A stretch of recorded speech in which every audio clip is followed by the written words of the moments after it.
Good morning guys, ശുഭദിനം. എല്ലാവർക്കും നല്ലത് വരട്ടെ.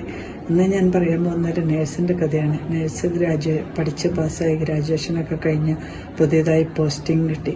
നേഴ്സിന് പോസ്റ്റിംഗ് കിട്ടിയത് കാർഡിയാക് ഐസിയുലാണ്.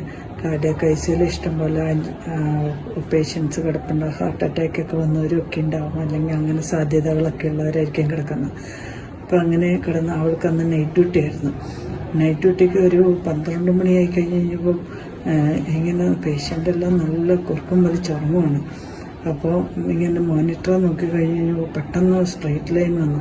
സ്ട്രെയിറ്റ് ലൈൻ വന്നപ്പോൾ ഓടിപ്പോയി, എൻ്റെ ദൈവമേ എന്ത് പറ്റി, പേഷ്യൻറ്റിന് എന്ത് പറ്റിയെന്ന് ഓർത്ത് ഓടിച്ചെന്ന് പപ്പനെ അടിച്ച് നോക്കുമ്പോഴത്തേനും അങ്ങനെ വേഗം ചാടി കഴിഞ്ഞിട്ട് എന്ത് പറ്റിയെന്ന് നേരെ ECGയുടെ ലീഡിൻ്റെ കണക്ഷൻ വിട്ടുപോയതാണ്. ഇങ്ങനെ അബദ്ധം പറ്റിയവരൊക്കെ ഉണ്ടാവുമല്ലോ, ആലോചിച്ചോ. കണ്ടെങ്കിൽ ഒരു കമൻറ്റ് ചെയ്യണേ.